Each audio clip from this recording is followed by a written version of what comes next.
Hi, my name is Sergio Perez. I'm a counselor at Hope Now for Youth.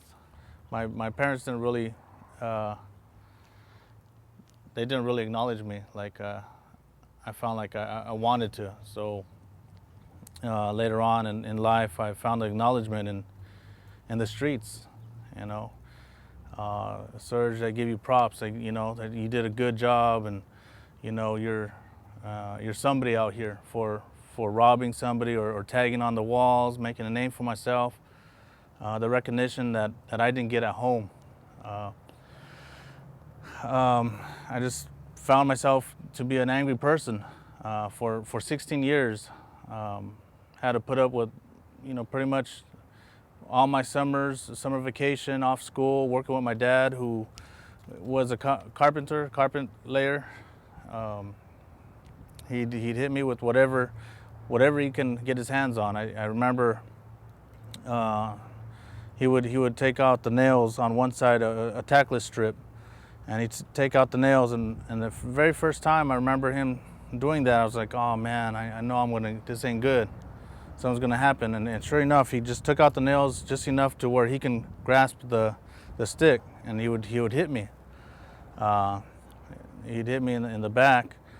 He would roll me up in pad, old carpet, put me in closet, and he'd just say a lot of mean things just because of something that um, how do you say it, the customer didn't like the work.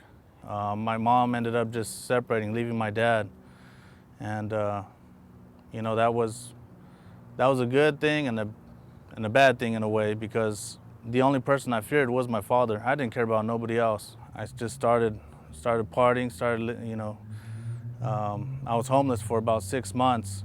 I met up with some of my friends and old acquaintances, homies that would just show me the ways of the street. We used to go find cups on the corner, cups of these restaurants, and I'd go inside the restroom, rinse it out, and then go to the back of where nobody can see me in the restaurant, and just wait for people to order the food.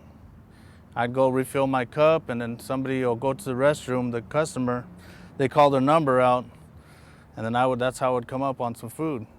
I learned the ways to survive then. I had Roger Manassian's number and called him up, and he must have sensed something in my voice, because that day that we met up, I was going to take my life. And he said, you know what, would you like to go to dinner and we'll talk about things? I said, in my mind, I didn't tell him this, but I'm like, man, you know what, I'll end my life. I might as well have a good dinner, and just end it all. But I talked to him, and he told me things that never forget. He said, that there's a God that loves you. I love you. Your Father in heaven loves you. And I'm like, man, what's this all about? And there was no love in my vocabulary, in my way of living. It was all hate. So I said, and then he said, just hang in there, and we'll get you a job, and there's a purpose for you. And I didn't know that. I didn't know a purpose for me. Here I'm being raised by my people, leaders, teachers tell you to listen to your parents, and I didn't want to listen to my parents. They didn't tell me nothing good. My dad was telling me I'm an accident. So for me to believe that I have a purpose, it was hard to believe. All bad things turn to good for the Lord. And it's like, man, my whole life has been bad. My whole life has been a struggle. I mean, my mom's dying. I've used my mom. I've hurt people. I've robbed people. How can that be used for good? They offered me a job as a counselor for that very reason. I found it kind of odd. I was like, man, me to become a counselor and share this, but I found out later on that the Lord had me go through those experiences to to do what I'm doing now, encouraging young men in the streets that are young fathers, you know, that are homeless, that are out there in the hustle and gang lifestyle dropouts, you know, because we have something in common where we can connect and say, you know, again, I mean, you know, if I can do it, you can do it.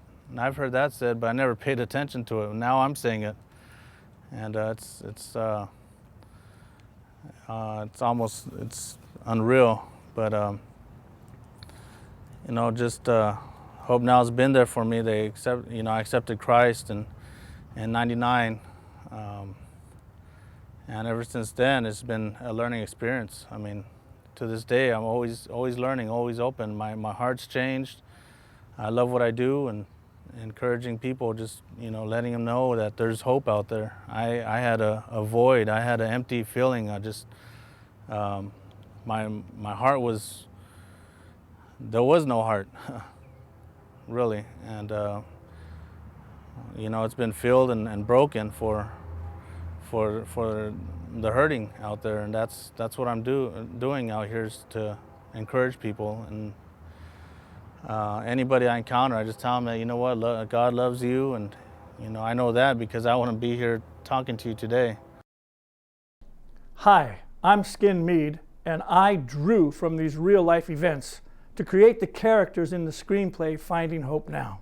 It really is an amazing story. You can become involved in 3 ways. Number 1, pray. Number 2, send this website to all of your friends. And number 3, become a financial partner. Help us make this movie.